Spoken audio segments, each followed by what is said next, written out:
Polymer का ये question जो है वो जून 2011 में पार्ट सी में पूछा गया था।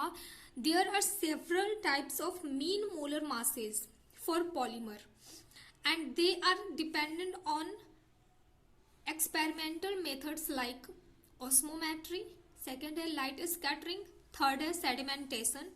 अब कह रहा है correct relation between mean molar masses and experimental method is.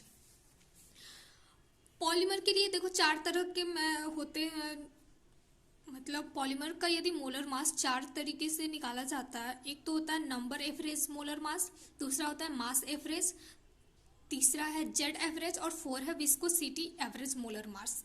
अब इसमें कह रहे हैं देखो तीन तरह, अब चार है तो चार तरह के इसके लिए होता है, लेकिन हमारे क्वेश्चन में ना ये एम वी विस्कोसिटी वाला नहीं पूछ रहा है, तो इस ये ऐसे नॉलेज के लिए इसमें लिख दी हूँ कि यदि देगा कभी ऑप्शन में तो हो जाएगा, क्योंकि हमें क्वेश्चन में तीन को ही देखना है।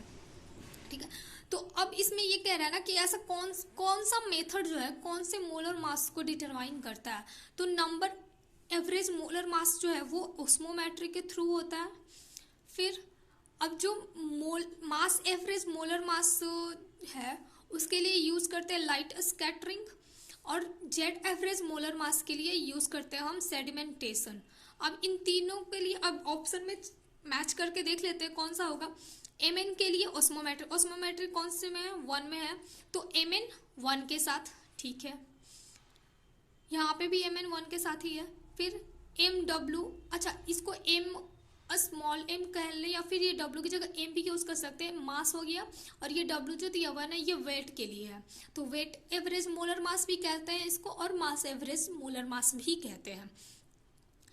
तो एम डब्ल्यू के लिए लाइट स्कैटरिंग 2 में है, ये आ गया 2। फिर जेड एवरेज के लिए 3 सेडिमेंटेशन, तो ऑप्शन सी सही है। अब देखो ये वाला क्वेश्चन दिसंबर 2011 में पार्ट बी में पूछा हुआ है। क्वेश्चन है the osmotic pressure pi of a polymer sample at different concentrations C was measured at T Kelvin. Temperature कोई सा भी है। A plot of pi upon C versus C give a straight line with slope m and intercept C dash. The number average molecular weight of the polymer is R है, जहाँ R है gas constant. ठीक है, option ये सारे हैं। देखो formula हमारे पास अगर नॉर्मल वाला ऑस्मोटिक प्रेशर का फॉर्मूला देखे तो वो होता है ना pi equal to C R T. अगर इस सी को इधर कर दे तो pi equal to C R T हो जाएगा।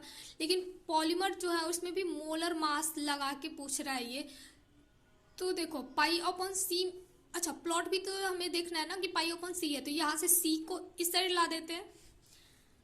जो बेसिक फॉर्मूला होता है हमारे पास ऑस्मोटिक प्रेशर के लिए वो ये होता है, सी को बस इस साइड से मल्टीप्लाई में है तो यहाँ के डिवाइड में हो गया है। अब आर टी का ये आर टी रह गया है। दूसरा देखो पॉलीमर के लिए हम यूज़ कर रहे हैं और उसमें मोलर मास के लिए, तो ये देखो ये पॉलीमर के लिए जो ऑस्मोटिक प्रेशर का फॉर्मूला यूज करते हैं ये होता है। यहाँ पर ये जो बी है ना वो एक कांस्टेंट है, सी इसका कंसंट्रेशन होगा जो पॉलीमर होगा, और मास एम जो है उसका मोलर मास हो गया। अब देखो हमें निकालना क्या है, किसके बीच में रेशियो और मतलब प्लॉट किसके बीच में है। ये तो ये पाई अपॉन सी और दूसरा है ये कंसंट्रेशन। ठीक, तो अब देख यहाँ पर ये ब्रैकेट में है, ब्रैकेट को बस सॉल्व कर दिया गया है, तो R1 से मल्टीप्लाई करेंगे तो आर टी अपॉन एम हो जाएगा, प्लस का प्लस हो गया, फिर ये R T V C upon M into M square हो जाएगा, प्लस आगे ऐसे ही ये डैश डैश आगे और भी आते हैं लेकिन उसकी ज़रूरत नहीं है हमें बस इतना ही याद रखना होता है। ठीक है, तो देखो अब प्लॉट हमें निकालना है, तो y equal to C plus M X, ये y हो गया हमारा कोऑर्डिनेट और c x हो गया, तो इंटरसेप्ट इसका क्या आ जाएगा, ये इंटरसेप्ट हो गया, c वाला इंटरसेप्ट होता है ये, m जो है हमारे पास वो स्लोप हो गया। स्लोप कितना आएगा, R T B upon M square, इतना हो जो आया वो हमारा स्लोप हो गया। अब प्लॉट देखो पाई अपॉन सी वर्सेस सी निकालना है, तो हमें इंटरसेप्ट से निकाल लेंगे हम आराम से। सी डैश इंटरसेप्ट के लिए देखो क्वेश्चन में दिया हुआ था सी डैश, इंटरसेप्ट के लिए यूज किया है ना सी डैश, और कंसंट्रेशन के लिए सी, इस वजह से यहाँ पर इंटरसेप्ट हम मान लेते हैं सी डैश। ठीक, तो यहाँ पर सी डैश कितना आया है हमारा are T upon A, are T upon M. अब मोलर मास पूछा हुआ था, वो देखो नंबर एवरेज मोलिक्यूलर वेट पूछा हुआ है, तो अब एम निकालना है इसमें से, तो m इक्वल टू कितना आ जाएगा R T upon C dash. अब ऑप्शन में चेक कर लेते हैं कहाँ पे है R T upon C dash, देखो ये ऑप्शन ए, एक और ऑप्शन बी में देखो C dash upon R T, बस ऊपर नीचे का डिफरेंस है। ठीक है, एक में डिनोमिनेटर में दे दिया हुआ है आर टी और यहाँ देख, तो ऑप्शन ये ध्यान में रख के देखना है कि इसी वजह से सॉल्व करते टाइम ना ध्यान देना होता है कि बस ऑप्शन यदि पलट के दे दिया तो फिर हो गया, क्वेश्चन हमारा गलत हो जाता है। तो ऑप्शन ए हमारा सही हो गया इसके लिए। ये क्वेश्चन दिसंबर 2011 में है, पार्ट सी में दिया हुआ है। The addition polymerization of M monomer involves the following stages. I जो है वो इनिशिएटर है, आर जो है वो फ्री रेडिकल है। ठीक है, अब देखो इतना सारा ये रिएक्शन दिया हुआ है, उससे कोई लेना देना। अच्छा क्वेश्चन देख कैसा लग रहा है ना, पहली बार मैं भी देखी थी तो मुझे लगा कि ये बनेगा नहीं मेरे से, क्योंकि देखने में ऐसा लग रहा है जैसे काइनेटिक और ये पॉलीमर दोनों मिक्स किया हुआ है, पर बहुत ही इजी है, सिर्फ काइनेटिक चेन लेंथ का फॉर्मूला लगाना था इसमें। देखो दिया हुआ है the rate constant of free radical formation is 2 × 10⁻³ पर second. The initial concentration of initiator is 10⁻³ मोल पर decimetre cube. The overall rate of the reaction is 4 × 10⁻³ mole decimeter per cube, mole per decimeter cube or per second. Assuming a steady state approximation for the free radical, the kinetic chain length is। अच्छा जो मैं ये relate कर रही थी ना kinetics से, देखो ये एसएसए को देख के ही रिलेट कर रही थी कि क्योंकि ज़्यादातर जो क्वेश्चन होता है वो काइनेटिक्स में एसएसए फिर लगाओ, फिर उसका जो इंटरमीडिएट बन रहा है उसे हटाओ। तो क्वेश्चन पढ़ के ना जनरली अगर क्वेश्चन दिया तो जनरली ऐसे ही देख कर कहते कि अच्छा ये तो लेंदी प्रोसेस, इसे छोड़ो, इसको बाद में करेंगे, पहले वह कर लेते हैं जो ईजी होगा। पर ऐसा नहीं है, क्वेश्चन इसी वजह से सारे टीचर कहते हैं कि पहले क्वेश्चन पढ़ लो उसके बाद स्किप करने का सोचना।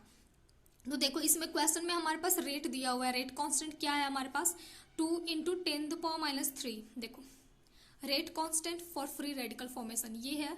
उसके बाद इनिशिएटर हमारे पास कितना दिया हुआ है, इनिशिएटर है 10⁻³ हो गया। फिर ओवरऑल रेट भी हमारे पास दिया है 4 × 10⁻³। और क्वेश्चन पूछा है क्या, इसमें डिटरमाइन हमें करना है काइनेटिक चेन लेंथ।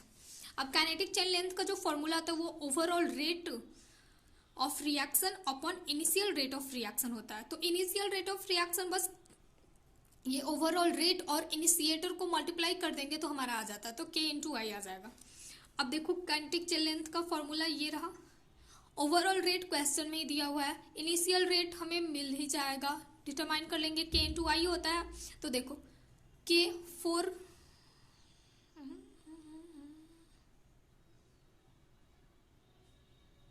सॉरी ये ओवरऑल रेट के लिए नहीं है, ये रेट कांस्टेंट है, ठीक है, स्मॉल के है ये।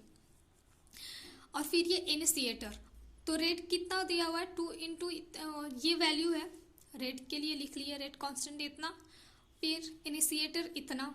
अब इसको सॉल्व करेंगे तो 2 × 10⁻³ और इसको 2000 भी तो लिख सकते हैं, क्योंकि ऑप्शन में हमारा ऐसे 10⁻³ करके नहीं दिया हुआ है, 2000 में दिया हुआ है। देखो ऑप्शन ए सही हो गया हमारा। ये क्वेश्चन जो दिया हुआ वो जून 2012 में है, पार्ट बी में ये पूछा हुआ था, 2 मार्क्स का है। During the addition polymerisation the reaction proceeds via.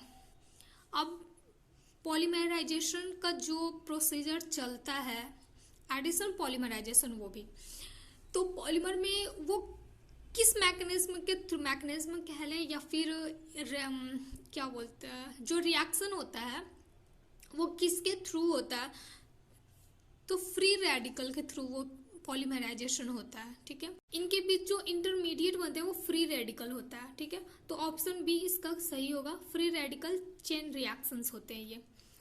अब ये देखो लास्ट क्वेश्चन जो है वो हमारे पास जून 2012 में है, पार्ट सी में पूछा हुआ है। ये भी इजी है क्योंकि जस्ट पहला वाला क्वेश्चन यही था। The number average molar mass and weight average molar mass of a polymer are obtained respectively by, पहले ही देखें नंबर एवरेज मोलर मास के लिए ऑस्मोमेट्री का यूज करते हैं और वेट एवरेज मोलर मास के लिए लाइट स्कैटरिंग का यूज करते हैं। तो ऑप्शन ए इसका सही हो गया। ज़्यादातर ऐसे ही रिपीटेड क्वेश्चंस देते रहते हैं पॉलीमर में। ठीक है, तो ऑप्शन इस वाले क्वेश्चन का ऑप्शन ए हमारा सही हो गया।